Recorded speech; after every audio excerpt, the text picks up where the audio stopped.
ഇന്നഹു ലതമുറു ബിൽ ഖൽബി സആഅത്തുൻ യർഖുസു ഫീഹാ തറബാ. മഹാന്മാർ പറയുകയാണ്, നിസ്കാരത്തെക്കുറിച്ച് ആലോചിക്കുമ്പോഴോ പരലോകത്ത് അള്ളാഹുവിനെ കാണുന്ന നാളത്തെ ആ രംഗം ഇങ്ങനെ ചിന്തിക്കുമ്പോൾ സ്വർഗത്തിലേക്ക് മനുഷ്യനെത്തുന്നു. ഇതൊക്കെ നാവുകൊണ്ട് കളവ് പറയാത്ത പുണ്യ റസൂലാണ് നമുക്ക് പഠിപ്പിച്ചെന്നത് സ്വല്ലല്ലാഹു അലൈഹി വസല്ലം. സത്യവിശ്വാസികൾ മുഴുവൻ സ്വർഗത്തിൽ പ്രവേശിപ്പിക്കപ്പെട്ടതിന് ശേഷം വളരെ മനോഹരമായ കുതിരകളെ കൊണ്ടുവന്ന് നിർത്തുമത്രേ മാലാഖമാർ. മനോഹരികളായ കുതിരകൾ, അവകൾക്ക് ചിറകുകളുണ്ടായിരിക്കുന്നു. കാരണം they are not of this world. അതുകൊണ്ട് ആ ഡൈമെൻഷൻ പുണ്യനബി തങ്ങൾ പറഞ്ഞു തന്നു, ചിറകുകളുള്ളത്, പറക്കാൻ കഴിയുന്നത്. അവരെ മുഴുവനും, സത്യവിശ്വാസികളെ മുഴുവനും ആ കുതിരകൾക്ക് മേൽ അവരോട് പറയും, അവരെ മൗണ്ട് ചെയ്യാൻ പറയും, കുതിരപ്പുറത്ത് കയറാൻ പറയും. കുതിരപ്പുറത്ത് കയറിയിട്ട് അവരെ അള്ളാഹു തെരഞ്ഞെടുത്തൊരു സ്ഥാനത്തേക്ക് കൊണ്ടുപോകുന്നൊരു രംഗമുണ്ട്. വാദിൽ അഫിയഹ് എന്നാണ് ആ താഴ്വരയുടെ പേര്. വാദിൽ അഫിയഹ്. പ്രകാശത്താൽ നിർമ്മിക്കപ്പെട്ട കസേരകളിൽ പ്രവാചകന്മാർ, സ്വാലിഹീങ്ങൾ, മുർസലുകൾ ഇരിക്കുന്നുണ്ട്.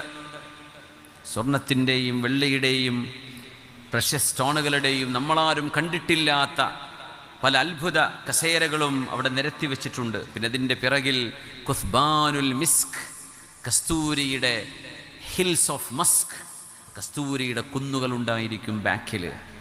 VIP കളൊക്കെ ഈ കസേരകളിലാണ്. അവിടെ VIP കളല്ലാത്തവർ ആ കുന്നിൻ പുറത്താണ് ഇരിക്കുന്നത് എന്ന് ഹദീസ് പറയുമ്പോൾ ഹദീസ് പണ്ഡിതന്മാർ പറയും, ആ കാഴ്ചക്ക് വരുന്നവരാരാണ് VIP അല്ലാത്തവർ? എന്താ അവിടെ നടക്കുന്നതെന്നറിയോ? പടച്ചതമ്പുരാൻ അള്ളാഹുവിനെ റബ്ബ് തആല മറനീക്കി കാണിച്ചു കൊടുക്കുന്നൊരു രംഗമുണ്ട്.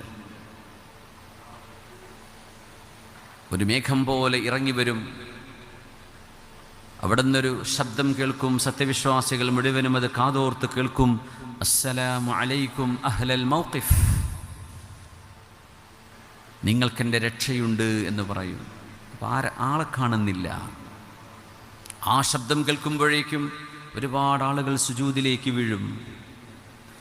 എന്നിട്ട് അല്ലാഹു ചോദിക്കും, സ്വർഗവാസികളെ, നിങ്ങൾക്ക് ഞാൻ ഇന്നൊരു സമ്മാനം നൽകുകയാണ്, എന്തു വേണം എന്നെന്നോട് ചോദിച്ചോളൂ. എല്ലാവരും ആലോചിക്കും, എന്ത് ചോദിക്കണം? പടച്ചവനെ, നീ ഞങ്ങൾക്ക് സ്വർഗം തന്നല്ലോ, അത് മതി റബ്ബേ. അത് ഞാൻ തന്നു, അതിലേറെ നിങ്ങൾക്ക് നൽകണമെന്ന് ഞാൻ ആഗ്രഹിക്കുന്നു, എന്താണ് വേണ്ടതെന്ന് ചോദിച്ചോളൂ. എല്ലാവരും ഒരു ഉത്തരം പറയും. ആ ഉത്തരം ഇതാണ്, പടച്ചവനെ, തർള അന്ന, നീ ഞങ്ങളെക്കുറിച്ച് തൃപ്തിപ്പെടണം, ഞങ്ങളോട് ദേഷ്യപ്പെടരുത്. ഞാൻ നിങ്ങളെ തൃപ്തിപ്പെട്ടത് കൊണ്ടല്ലയോ നിങ്ങളെ ഞാൻ ഈ സ്വർഗത്തിലേക്ക് വിളിച്ചു വരുത്തിയത്? സ്വർഗം തന്നത് അതിനല്ലേ? ഞാൻ ചോദിക്കുന്നത് അതിലപ്പുറം നിങ്ങൾക്ക് എന്ത് വേണമെന്ന് എന്നോട് ചോദിക്കൂ, ഞാൻ തരാം. എന്താ ചോദിക്കേണ്ടത് എന്ന് പരസ്പരം വിശ്വാസികളും പ്രവാചകന്മാരും ഇരിക്കുന്നൊരു സദസ്സിൽ മൗനത്തിൽ ചർച്ച നടക്കുന്നു. ഫയത്തഫിഖൂന അലാ ഖൗലിൻ വാഹിദ്, ഒരേ ഒരു മറുപടി അവിടെ നിന്ന് വരും, അല്ലാഹുവേ, നീ ഞങ്ങൾക്കൊന്ന് കാണിച്ചു തരുമോ? ലില്ലദീന അഹ്സനുൽ ഹുസ്നാ വസിയാദ, ഈ ലോകത്ത് നന്മ ചെയ്ത ആളുകൾക്ക് ഞാൻ സ്വർഗം നൽകും. വസിയാദ, അതിലേറെയും ഞാൻ നൽകുന്നുണ്ട് എന്ന് പറഞ്ഞ സിയാദ, ഏറെ നൽകാൻ പോകുന്നത് റുഅയത്തുല്ലാഹ്, കാരുണ്യവാനായ പടച്ചതമ്പുരാനെ മനുഷ്യൻ കണ്ണുകൊണ്ട് നോക്കിക്കാണുന്ന അനുഭവമാണ് എന്ന് മഹാനായ റസൂലുള്ളാഹി സ്വല്ലല്ലാഹു അലൈഹി വസല്ലം. അള്ളാഹുവിൻ്റെ പരിശുദ്ധമായ വജഹിൻ്റെ മുമ്പിൽ നിൽക്കുന്ന പ്രകാശത്തിൻ്റെ കോടിക്കണക്കിന് മറകൾ നീങ്ങുകയും സത്യവിശ്വാസികൾ അള്ളാഹുവിനെ കണ്ണുകളെ കൊണ്ട് കാണുകയും ചെയ്യുന്ന ഒരു നേരമുണ്ടെന്ന് മഹാനായ അഷ്റഫുൽ ഖൽഖ് സ്വല്ലല്ലാഹു അലൈഹി വസല്ലം തങ്ങൾ അവിടുന്ന് പറഞ്ഞു. സ്വർഗത്തിൽ മനുഷ്യൻ അനുഭവിക്കുന്ന ആനന്ദങ്ങളിൽ വെച്ച് ഏറ്റവും വലിയ ആനന്ദം അള്ളാഹുവിനെ കാണലാണ്. സ്വർഗത്ത് പോവാന്ന് പറഞ്ഞാൽ അള്ളാഹിനെ കാണല നമ്മുടെ ലക്ഷ്യം. അവിടുത്തെ ഹൂറുൽ ഐനുകളോ, അവിടുത്തെ ഭക്ഷണമോ, അവിടുത്തെ പാനീയമോ, അവിടുത്തെ സൂഖുൽ ജുമുഅയോ, അവിടുത്തെ എന്തൊക്കെ കൊട്ടാരങ്ങളുണ്ടോ അതൊക്കെ സെക്കൻഡറിയാണ്. സ്വർഗത്തിലെ പ്രൈമറി എൻ്റർടൈൻമെൻറ്റ് എന്ന് പറയുന്നത് ദ സൈറ്റ് ഓഫ് അള്ളാഹ്, അള്ളാഹുവിനെ കാണലാണ്. അതുകൊണ്ട് ഹബീബായ തങ്ങൾ സുജൂദിൽ കിടന്ന് ദുആയിരക്കും അല്ലാഹുമ്മ ഇന്നി അസ്അലുക ലദ്ദത്തൻ നദ്രി ഇലാ വജ്ഹിക വശൗഖ ഇലാ ലിഖാഇക ഫീ ഗൈരി ളറഅ മുദിറത്തിൻ വലാ ഫിത്നത്തിൻ മുദില്ല. പടച്ചവനെ, നിന്നെ കാണാനും നിന്നെ നേരിട്ടൊന്ന് അനുഭവിക്കാനും നീ എനിക്ക് അവസരം നൽകണമേ. ആര് പ്രാർത്ഥിച്ചു? നമ്മുടെ റസൂൽ സ്വല്ലല്ലാഹു. നമ്മൾ അങ്ങനെ ദ്വാരക്കാറുണ്ടാ? എനിക്ക് പടച്ചവനെ നിന്നൊന്ന് കാണിച്ചു തരണം. മനുഷ്യൻ അനുഭവിക്കുന്ന ആനന്ദങ്ങളിൽ ഏറ്റവും വലിയ ആനന്ദം നമ്മുടെ കണ്ണുകളെ കൊണ്ടാണ്, അല്ലേ? അതുകൊണ്ട് എല്ലാവരും മൊബൈലും പിടിച്ചിരിക്കണത്.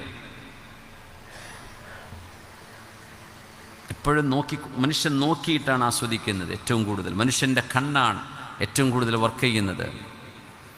കണ്ണുകളിലൂടെ കിട്ടുന്ന ആനന്ദം വലിയ ആനന്ദമാണ്. അള്ളാഹു മനുഷ്യന് കണ്ണിൽ പടച്ചവനിവിടെ കാണിച്ചു തന്നിട്ടില്ല. ഈ പ്രപഞ്ചം അത്രമേൽ വലുതാണ്. ആ വലിയ റബ്ബ് നമ്മുടെ കൊച്ചു കണ്ണുകൾക്ക് മുമ്പിൽ ചെറുതായി വരണമെന്ന് വാശി പിടിപ്പിക്കുന്നത് അള്ളാഹുവിൻ്റെ മഹത്വത്തോട് നമ്മൾ ചെയ്യുന്ന അനീതിയാണ്. അതുകൊണ്ട് ഇവിടെ കാണാൻ പറ്റില്ല. കാണാൻ പറ്റാത്ത എത്രയോ. ഈ ദൃശ്യപ്രപഞ്ചം എന്ന് പറയുന്നത് 96% ഈസ് അൺസീൻ. ഡാർക്ക് മാറ്ററുകളാണ്. പ്രപഞ്ചത്തിൽ കോടിക്കണക്കിന് ബില്യൺ കണക്കിന് 2 ട്രില്യൺ ഗാലക്സികളുണ്ട് എന്ന് പറയുന്നത് ദൃശ്യപ്രപഞ്ചത്തിൻ്റെ 4% മാത്രമാണ് അത്രേ. ബാക്കി 96% കാണാൻ കഴിയാത്ത ലോകമാണ്. ഈ ലോകം പടച്ച തമ്പുരാനെ ഭൂമി എന്ന് പറയുന്ന ഒരു പൊടിയോളം പോലുമില്ലാത്ത ആ പ്രപഞ്ചത്തിലെ 2 കാലിൽ നടക്കുന്ന ഒരു ജീവി പറയും, ആ ജീവിൻ്റെ മുഖത്ത് കൊടുത്ത 2 ചെറിയ ബൗള് കൊണ്ട്, ഈ ബോൾ കൊണ്ട് എനിക്ക് കാണണമെന്ന് വാശി പിടിച്ചാൽ അള്ളാഹുവിൻ്റെ മഹത്വത്തെ ചെറുതായി കാണിക്കലല്ലേ അത്? എനിക്ക് റബ്ബിനെ കാണാൻ.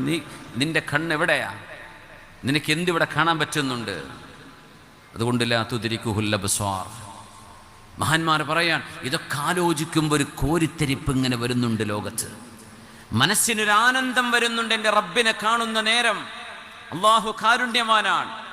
1000 കാരുണ്യത്തെ അള്ളാഹു മുറിച്ചു വെച്ച് ആ കാരുണ്യത്തിലെ ഒരു കഷ്ണമാണ് ഭൂമിയിലേക്ക് ഇറക്കിയത്. ആ ഒരു കഷ്ണം കൊണ്ടാണ് മനുഷ്യൻ പരസ്പരം കാണിക്കുന്ന സ്നേഹം, ആദരവ്, കരുണ, വാത്സല്യം. ഒരാടിൻകുട്ടിയുടെ മേൽ കാല് തൊടാതെ ആടിൻ്റെ അമ്മയായ ആട് കാല് പൊക്കുന്നത് പോലും പടച്ചതമ്പുരാൻ്റെ 1000 കരുണയുടെ 100 കാരുണ്യത്തിൻ്റെ കഷ്ണങ്ങളിൽ ഒരു കഷ്ണം ഇറക്കിയ മനുഷ്യരും ജീവികളും മത്സ്യങ്ങളും പക്ഷികളും ജന്തുജാലങ്ങളും എല്ലാം കൈമാറുന്ന സ്നേഹം പടച്ചതമ്പുരാൻ്റെ കാരുണ്യത്തിൻ്റെ 100 അംശങ്ങളിൽ 1 മാത്രമാണ്.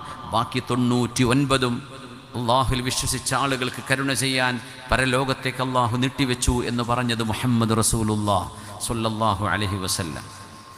ആ കരുണയുടെ ആ ഒരു വസന്തമെന്ന് വിളിച്ചാൽ മതിയോ? കാരുണ്യത്തിൻ്റെ സ്വർഗമെന്ന് വിളിച്ചുകൂടെ? ആ ലോകത്തെക്കുറിച്ച് ആലോചിക്കുമ്പോൾ ഇത് വെറുതെ ഒരു വൃഥാവില്ല ആലോചനയല്ല. ഒരു മുസ്ലിമിൻ്റെ വിശ്വാസം എന്നത് it is fundamental and authentic. വിശുദ്ധ ഖുർആൻ അത് മനുഷ്യൻ്റെ വചനമാണെന്ന് ലോകത്ത് തെളിയിക്കാൻ ആരെ കൊണ്ടും കഴിയില്ല. പടച്ചവൻ്റേത് മാത്രം. It's not human. ഇത് മനുഷ്യൻ്റേതല്ല. മനുഷ്യന് ഖുർആൻ കൊണ്ടുവരാൻ കഴിയില്ല. പ്രവാചകരുടേതുമല്ല. ഹദീസും ഖുർആനും നോക്കിയാൽ മനസ്സിലാവും ഭാഷാ വ്യത്യാസം. ഖുർആൻ്റെ അത്ഭുതങ്ങളോ അതിൻ്റെ മിറക്കുലസ് സ്റ്റാറ്റസിനെ കുറിച്ചോ അല്ല നമ്മളിന്ന് ചർച്ച ചെയ്യുന്നത്. ആ ഗ്രന്ഥവും ഹബീബിൻ്റെ സ്വഹീഹായ ഹദീസുകളും അവിടുത്തെ പഠനങ്ങളും തലമുറയായി മനുഷ്യ ചിന്തകളിലൂടെ കൈമാറി വന്ന ആധ്യാത്മിക ആലോചനകളും ഇതൊക്കെ സമ്മേളിക്കുന്നതാണ് നമ്മുടെ ദീൻ.